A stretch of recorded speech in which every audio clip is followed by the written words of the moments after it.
So hello everyone. Last video में हम लोग ने फीमेल रिप्रोडक्टिव सिस्टम का स्ट्रक्चर पढ़ा था, तो इस वीडियो में हम लोग पढ़ेंगे oogenesis एंड मेंस्ट्रुअल साइकिल। ठीक है, तो वीडियो को पूरा देखना क्योंकि मेंस्ट्रुअल साइकिल में मतलब बहुत कन्फ्यूज़न होता है रिलेटेड टू हार्मोन, बट मैं एकदम इजी वे में बता दूंगा जिससे हमेशा याद रहेगा। ठीक है, तो सबसे पहले oogenesis। What is oogenesis? oogenesis यानी कि formation of the female gamete. ठीक है, oogenesis यानी कि फीमेल गैमेट का फॉर्मेशन। तो oogenesis जो है बेसिकली एम्ब्रियोनिक लाइफ से ही स्टार्ट हो जाता है। तो एम्ब्रियो क्या है? एम्ब्रियो का मतलब होता है फर्स्ट वीक ऑफ फर्टिलाइजेशन से लेकर 8th वीक ऑफ फर्टिलाइजेशन तक को एम्ब्रियो बोलते हैं। 8th वीक से लेकर जब तक बर्थ होती है उसकी, उस टाइम को वो क्या बोलते हैं, उसको बोलते हैं फीटस। ठीक है, यानी कि फर्स्ट वीक से 8 वीक तक को एम्ब्रियो बोलते हैं, और उसके बाद जो डेवलपमेंट होती है 8 वीक से बर्थ, उसको फिर फीटस बोलते हैं। ठीक है, तो जो oogenesis है, फॉर्मेशन इसका एम्ब्रियोनिक लाइफ में ही स्टार्ट हो जाता है। तो एम्ब्रियोनिक लाइफ में क्या होगा कि बहुत सारे ऊगोनिया बन जाएंगे, फिर उतने ही रहेंगे बर्थ के बाद, और उसके बाद कोई नए ऐड नहीं होंगे। ठीक है, तो अगर किसी को लेट प्रेगनेंसी हो रही है, यानी कि 35 to 40 ईयर्स के एज पर, तो क्या होगा कि चाइल्ड में डिफेक्ट आने शुरू हो जाते हैं, क्योंकि जो ऊगोनिया है वो क्या कितने साल पुराना है, 35 to 40 ईयर्स ओल्ड है। ठीक है, तो उसमें थोड़ा चेंजेस आने लगते हैं चाइल्ड में। ठीक है, यानी कि डिफेक्टिव डेवलपमेंट होती है। सो oogenesis का मतलब है formation of female gamete which start in the embryonic life. ठीक है, तो एम्ब्रियोनिक लाइफ में तो बहुत सारे उगोनिया होते हैं, बट बर्थ के बर्थ होती है तब तक ऑलमोस्ट 2 लाख रह जाते हैं। ठीक है, फिर बर्थ के बाद जब प्यूबर्टी आती है तब अराउंड 60,000 to 80,000 उगोनिया ही बाकी रहते हैं। बट जो नॉर्मल फर्टिलिटी है एक फ़ीमेल की, यानी कि अराउंड 10 ईयर्स से लेकर 45 ईयर्स तक। ठीक है, तो कितने साल हुए ये टोटल? 35 ईयर्स हुए। तो इस 35 ईयर्स में कितने 12 मंथ होंगे? ठीक है, 12 मंथ में 12 ओव्यूलेशन, मतलब 12 जो है ओवम रिलीज़ होंगे, तो इंटू जो 12 करेंगे तो अराउंड 400 होता है। ठीक है, यानी कि 400 times it can give birth, यानी कि मैक्सिमम जो फर्टाइल पीरियड है वो इतना ही है, फर्टिलिटी जो।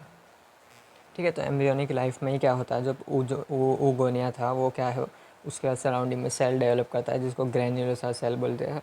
तो वो क्या बनाता है? Primary follicle. ठीक है, अब होता क्या है कि एम्ब्रियोनिक लाइफ में ही प्राइमरी oocyte, यानी कि इसके अंदर जो सेल है वो प्राइमरी oocyte है। तो प्राइमरी oocyte जो है तब से ही फॉर्म हो जाता है, और एंड जो प्राइमरी oocyte है वो प्रोफेज 1 ऑफ मियोसिस। ठीक है, उसमें जाके उसके डिप्लोइडिन स्टेज में जाके रुक जाता है बस। फिर उसके बाद वो आगे जाके जब प्यूबर्टी आएगी और उसके बाद डेवलप करेगा।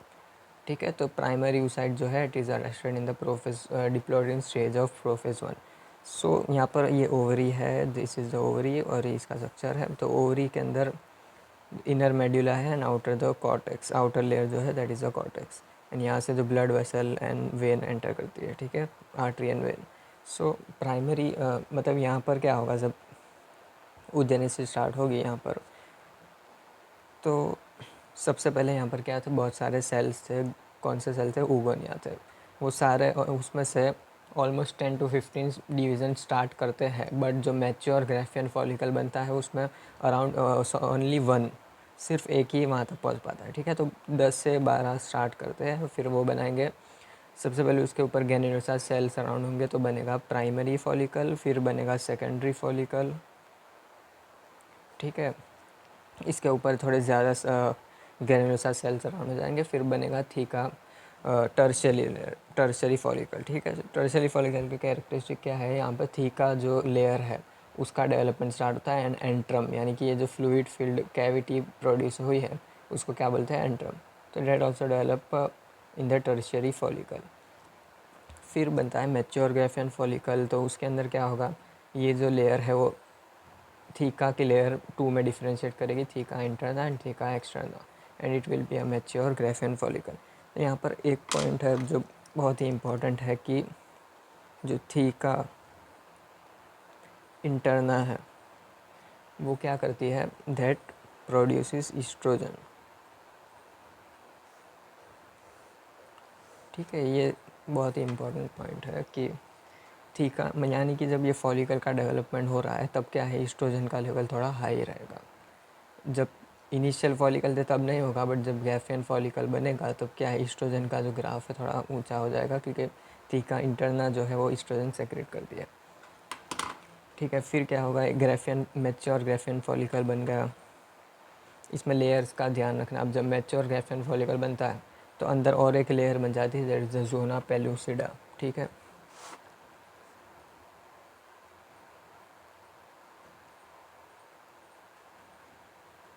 पेलुसिडा, ठीक है वो तो।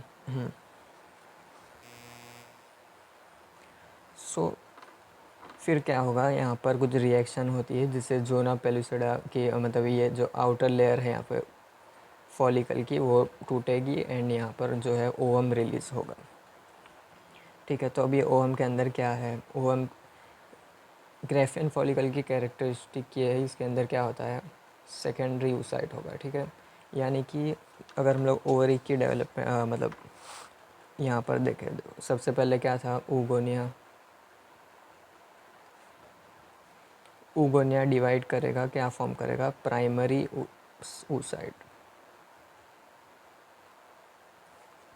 ठीक है, फिर primary oocyte is the 2n, okay, diploid, ये दोनों डिप्लॉयड है। फिर बनेंगे सेकेंडरी oocyte। फिर जब सेकेंडरी oocyte डिवाइड करता है तो ये क्या बनाएगा, second polar body and ovum. ठीक है,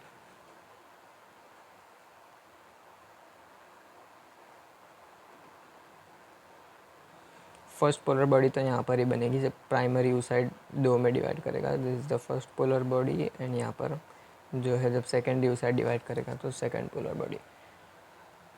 बट ये जो ओवम है यहाँ पर, इसके अंदर सेकेंड मियोसिस जो है, यहाँ पर क्या था, ये हैप्लॉइड है। ठीक है, ये क्या है, मियोसिस 1 है। फिर ये क्या है, मियोसिस 2। पर मियोसिस 2 यहाँ पर कंप्लीट नहीं हुई है। जो ओवम है, with ovum here it is arrested in the metaphase 2 of meiosis 2। ठीक है, this point is very important. क्यों, क्योंकि सेकेंड जो मियोसिस है वो तभी कंप्लीट होगा जब फर्टिलाइजेशन होगा। ठीक है, यानी कि जैसे स्पर्म जो जोना पेलुसिडा लेयर है उसके अंदर पेनिट्रेट करेगा, ऐसे सेकेंड मियोसिस कंप्लीट होगा, यानी कि बिफोर फर्टिलाइजेशन। फर्टिलाइजेशन यानी कि मेल का न्यूक्लियस एंड फीमेल का जो न्यूक्लियस है वो फ्यूज़ करेगा। बट जब स्पर्म, ये है जोना कोरोना रेडिएटा या जोना पेलुसिडा, यहाँ से जो है स्पर्म एंटर करा, स्पर्म का जो न्यूक्लियस है यहाँ पर अंदर आया। ठीक है, और ये था फीमेल का न्यूक्लियस। तो जैसे ही ये स्पर्म का न्यूक्लियस अंदर आएगा, ऐसे ही इसका डिवीजन कंप्लीट हो जाएगा, and that will form the ovum. ठीक है, तो एक कॉन्सेप्ट है, बट ये आगे समझ में आ जाएगा। तो यहाँ पर देखो, तो यहाँ पर क्या हो गया, ओवम का रिलीज हो गया। तो this process is what, ovulation. फिर उसके बाद जो इसका रेमेनेंट है वो क्या बनेगा, कॉर्पस लूटियम। कॉर्पस लूटियम, और उसके बाद बनेगा कॉर्पस एल्बिकेंस। ठीक है, तो कॉर्पस लूटियम क्या करता है, इट सेक्रीट प्रोजेस्टेरॉन। ठीक है, प्रोजेस्टेरॉन सेक्रेट करेगा, जो अगर फर्टिलाइजेशन होता है तो प्रेगनेंसी को मेंटेन करेगा, बट अगर फर्टिलाइजेशन नहीं होगा तो ये जो है डिजेनरेट कर जाएगा। ठीक है, तो अब सिंपल ये पूरा जो है वो क्या है, oogenesis। ओके, अब इसके ही रिलेटेड फिर आता है मेंस्ट्रुअल साइकिल। तो हम लोग को पूरी थियरी पढ़नी नहीं है, बट दो चीज़ से हम लोग समझेंगे। हार्मोनल समझने के लिए ये समझ लो तो बस पूरा हो गया। ठीक है, दो जगह चेंजेस होती है। कहाँ पर, एक तो होगी ओवरी में और एक होगी यूट्रस में। तो ये वाली तो थी ओवरी वाली। ठीक है, तो इसके अंदर दो चेंजेस आई। सबसे जो पहली है, यानी कि यहाँ पर क्या हुआ, ओव्यूलेशन कौन से डे पर हुआ, 14th डे। ठीक है, तो ये रहा 14th डे। तो उसके पहले क्या हो रहा था, ओव्यूलेशन के पहले फॉलिकल्स की डेवलपमेंट हो रही थी। तो ये फेज़ कौन सा हो गया, फॉलिकुलर। फिर 14 डे के बाद क्या हुआ, कॉर्पस ल्यूटियम फॉर्म हुआ, यानी कि क्या हो रहा है यहाँ पर, सेक्रीशन हो रहा है। ठीक है, तो ये फेज़ कौन सी हो गई, सेक्रेटरी फेज। ठीक है, तो बस ओवरी के अंदर ये 2 चेंजेस आए। और अब इस पर ग्राफ भी यहाँ ही देख लेते हैं। फॉलिकल की जब डेवलपमेंट हुई तो पहले क्या था, जो एफ का लेवल था, यहाँ ही ड्रॉ कर लेते हैं, एफ और LH। ठीक है, ईस्ट्रोजन। तो ईस्ट्रोजन में क्या होगा, यहाँ पर ईस्ट्रोजन पहले पहले कम था, जब फॉलिकल डेवलपमेंट हुए तो वो बढ़ गया। ठीक है, तो एकदम सिंपल सा ग्राफ ये बन जाता है इसका। यहाँ पर ईस्ट्रोजन का लेवल हाई होगा बिफोर ओव्यूलेशन। ठीक है, फिर सेक्रेटरी फेज़ में यहाँ पर आके कम होगा, बट जब अगर प्रेगनेंसी हो जाती है या तो फिर ये कॉर्पस ल्यूटियम है, जो प्रोजेस्टेरॉन थोड़ा अमाउंट में ईस्ट्रोजन भी सेक्रेट करता है, तो फिर इसका ग्राफ भी इस तरीके से होता है। ठीक है, तो ईस्ट्रोजन हो गया। प्रोजेस्टेरॉन तो पहले तो कुछ था ही नहीं पहले। ठीक है, मतलब उसका लेवल कम था, ये प्रोजेस्टेरॉन है।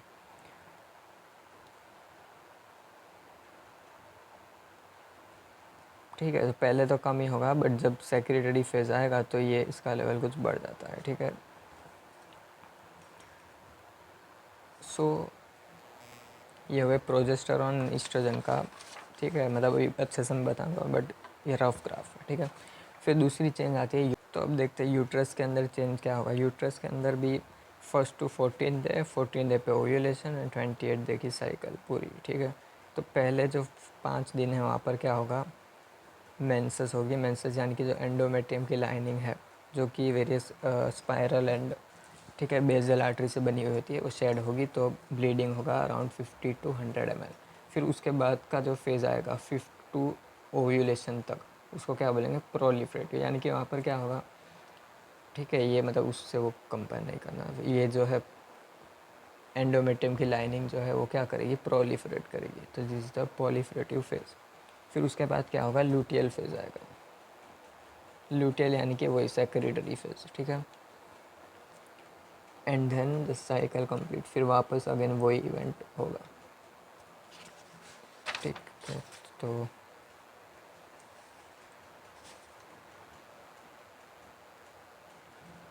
तो ये पूरा ग्राफ है। अब इसमें कुछ बाकी तो ऐसा नहीं रहा है। तो यहाँ पर देखो, सबसे पहले क्या हुआ है, फॉलिकल की डेवलपमेंट हो रही है। ठीक है, हुई, ग्रेफियन फॉलिकल बना, तो यहाँ पर क्या होगी, थीका लेयर होगी, और थीका लेयर ईस्ट्रोजन सेक्रेट करेगी। तो ईस्ट्रोजन पहले कम था, फिर इस टाइम पर थोड़ा बढ़ गया। ठीक है, ओव्यूलेशन के पहले बढ़ा, फिर वापस से ये जो अब ये थीका लेयर सब डिजेनरेट कर जाएगी, तो ये कम हो गया। ठीक है, फिर जब कॉर्पस ल्यूटियम बना यहाँ पर, तो वापस से थोड़ा सा ये बढ़ने लगा। क्यों बढ़ने लगा, उससे सेक्रेट हुआ।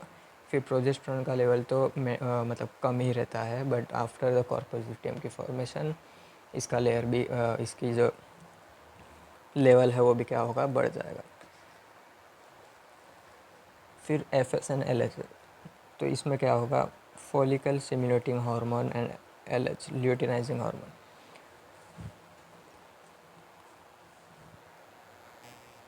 इसको समझने के लिए एक कॉन्सेप्ट समझना पड़ेगा कि positive and negative feedback mechanism. ठीक है, तो नेगेटिव फीडबैक मैकेनिज़्म यानी कि अगर कोई हार्मोन का लेवल बॉडी में नॉर्मल है, तो वो क्या करेगा, हाइपोथैलेमस को बोलेगा कि बस अब और रिलीज़ मत करो, हम लोग का लेवल नॉर्मल है। ठीक है, बट अगर अगर पॉजिटिव फीडबैक है, तो क्या बोलेगा हाइपोथैलेमस को कि लेवल भले नॉर्मल है, तो बोलेगा और सेक्रेट करो क्योंकि हमको उसका यूज़ करना है।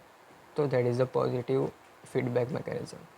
तो यहाँ पर कुछ ऐसा ही होता है, जब ल्यूटिनाइजिंग हार्मोन इनिशियल स्टेज में है, तो ये क्या देता है, नेगेटिव फीडबैक। ठीक है, हाइपोथैलेमस को कि अभी रिलीज़ मत करो, हमारा लेवल नॉर्मल ही है। बट जब ओव्यूलेशन होने वाला है, उसके अराउंड 24 आवर पहले वो बोलेगा कि भाई मेरे को और ज़रूरत है इसकी। ठीक है, भले लेवल नॉर्मल है, तो that will give the positive feedback to hypothalamus, यानी कि GnRH। फिर GnRH से LH रिलीज होगी, तो पॉजिटिव फीडबैक मिलेगा। तो यहाँ पर क्या होगा, LH सर्ज।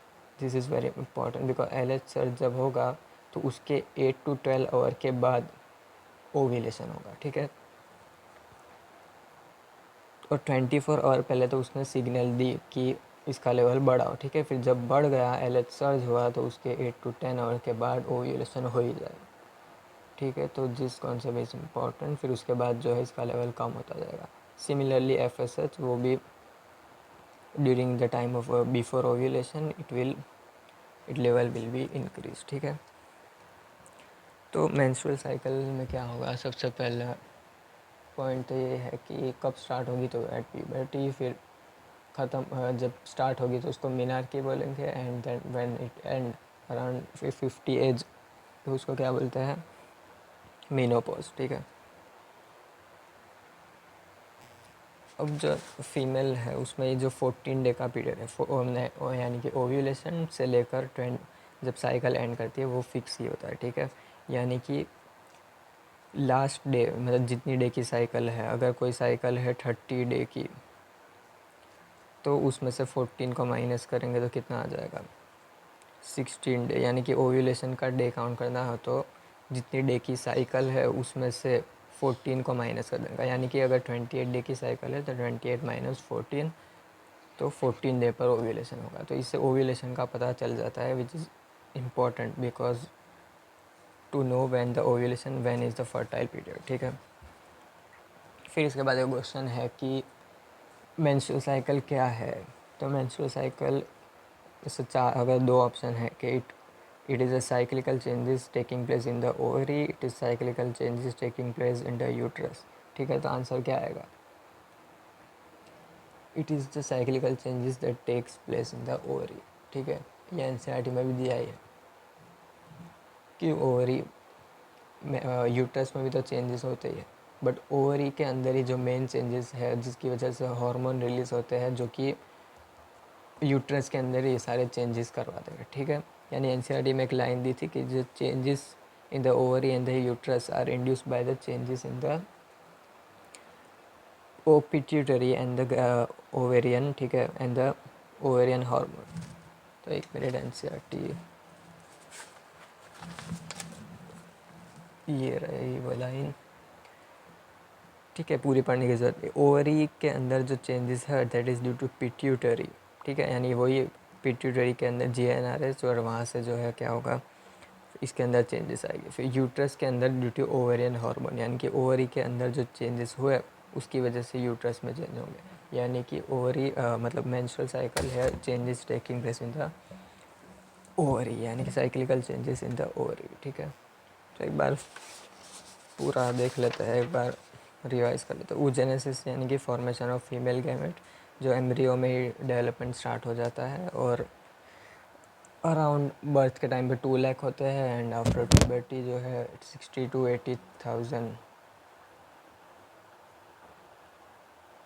80,000 ऊगनिया जो है बाकी रहते हैं, and that will divide further, मतलब कि डिवाइड करेंगे, एंड बाकी सारे तो डिजेनरेट कर जाते हैं, ठीक है। तो इसके अंदर क्या होगा, सबसे पहले होगा ऊगोनिया। ऊगोनिया से जो है प्राइमरी oocyte बनेगा, और यहाँ पर क्या होगा, ये जो प्रोसेस है वो कब हो रही है, ड्यूरिंग द फीटल टाइम हो रही है। यानी प्राइमरी oocyte कब बन रहा है, पहले से बन रहे हैं फीटल लाइफ में। तो ये जो सेल दिख रहे हैं यहाँ पे, ये सारे बहुत सारे सेल है, इसके अंदर क्या है, प्राइमरी oocyte है, ठीक है। Primary oocyte which is arrested in the prophase 1 diplotene stage, ठीक है। फिर उसके बहुत सारे ऐसे थे, उसमें से कोई एक चुना, मतलब बहुत 10 एक चुने। फिर उसके बाद उसमें सेल की डेवलपमेंट हुई, ग्रैन्युलोसा सेल, धीरे धीरे टर्सरी फॉलिकल बना, फिर उसके अंदर एंट्रम बना, थीका लेयर बनी, थीका इंटरना एक्सटर्ना, फिर जोना पेलुसिडा, जिसमें से थीका इंटरना ईस्ट्रोजन सेक्रेट करती है, ठीक है। फिर ओव्यूलेशन हुआ, ओव्यूलेशन हुआ तब यहाँ पर क्या होगा, मतलब ग्रेफियन फॉलिकल में क्या होगा, सेकेंडरी oocyte होगा, ठीक है। ये याद रखना, यहाँ पे प्राइमरी oocyte था, फिर वैसे तो टर्शरी फॉलिकल में ही सेकेंडरी oocyte की डेवलपमेंट हो जाती है। यानी कि यहाँ पे प्राइमरी oocyte था, फिर वो डिफ्रेंशिएट करेगा सेकेंडरी oocyte में, ठीक है। फिर जब ओव्यूलेशन हो जाएगा और अगर फर्टिलाइजेशन हुआ तो क्या होगा, वो फर्दर डिवाइड करेगा इन द सेकेंडरी ओवम, ठीक है। ओवम कंप्लीट करेगा इसकी second meiosis of at fertilization. तो यहाँ पर दो चीज़ें खास याद रखने की है कि फर्स्ट जो मियोटिक डिवीज़न है, first meiotic division that is completed before ovulation, ठीक है, मतलब कि ओव्यूलेशन हुआ उससे पहले फर्स्ट मियोटिक डिवीज़न कंप्लीट हो जाएगा और बनेगा यहाँ पर सेकेंडरी oocyte। एंड जो सेकेंड मियोटिक डिवीज़न है that is completed before fertilization, ठीक है। तो ये बहुत ही इम्पोर्टेंट है ये दो चीज़ कि फर्स्ट मियोटिक डिवीज़न कब होगा कंप्लीट, बिफोर ओव्यूलेशन, और जो सेकेंड मियोटिक डिवीज़न है वो फर्टिलाइजेशन की कुछ देर पहले ही होगा। यानी कि जैसे कि ये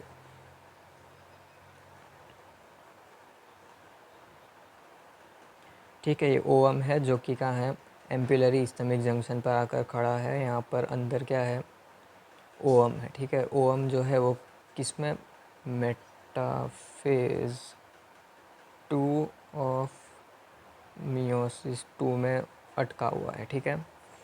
और फिर यहाँ से आया स्पर्म, ठीक है। अब स्पर्म अंदर आया, कोरोना रेडिएटा, फिर जोना पेलुसिडा। जब स्पर्म यहाँ पर अंदर एंटर करेगा तो क्या होगा, जैसे ही एंटर करा ऐसे ही इसका मियोसिस 2 कंप्लीट हो जाएगा, यानी मेटाफेज, फिर एनाफेज, टीलोफेज, ये मियोसिस 2 कंप्लीट हुआ तो यहाँ पर क्या बन जाएगा, मतलब कि ओवम। वैसे उसको ओवम ही बोलते हैं, बट जो एक्चुअल मियोसिस 2 है वो यहाँ पर कंप्लीट हुई। फिर जो है इसका न्यूक्लियस एंड इसका न्यूक्लियस फ्यूज़ करेगा एंड जाइगोट बनेगा, ठीक है। तो बस ये इतना है oogenesis में। एंड जो डेवलपमेंट है फॉलिकल्स की, ये बहुत इंपॉर्टेंट है कि ओवरी के अंदर ये दो चेंजेस है, फॉलिकुलर फेज़ यानी कि जब पहले फॉलिकल डेवलपमेंट हुए, फिर ओव्यूलेशन के बाद secretary phase. Similarly in the uterus यहाँ पर क्या होगा, सबसे पहले मेंसिस होगा, फिर प्रोलिफरेटिव फेज़ यानी कि ये, ठीक है। सबसे पहले मेंसिस हुआ, फिर प्रोलिफरेटिव फेज़ या फॉलिकुलर फेज़, यहाँ पर एंडोमेट्रियम की डेवलपमेंट हुई, फिर ल्यूटियल फेज़ यानी कि जब सेक्रीशन होगा, और उसके बाद जो होगा वापस से शेडिंग होगी, मेंसिस होगी, ठीक है। तो this is about the oogenesis and menstrual cycle, ठीक है। तो सारे कॉन्सेप्ट ऑलमोस्ट कवर हो ही गए हैं। इससे फिर अब क्वेश्चन और एनसीईआरटी पढ़ लेना तो फिर पूरा टॉपिक अच्छे से समझ में आ ही जाएगा। दिस ग्राफ इज़ इम्पॉर्टेंट, इसमें मेन जो पिक्चर है वो यहाँ पर ही है। ये ओवरी के अंदर जो चेंजेस हो रहे हैं इसकी वजह से यहाँ पर हार्मोनल लेवल चेंज हो रहा है एंड यूट्रस में चेंज हो रहा है, ठीक है। तो this complete all about this. And next video में फर्टिलाइजेशन, इम्प्लांटेशन, और उसके बाद फिर लैक्टेशन एंड ओके पार्चुरेशन, ठीक है। तो अगर कोई डाउट हो तो कमेंट कर दो।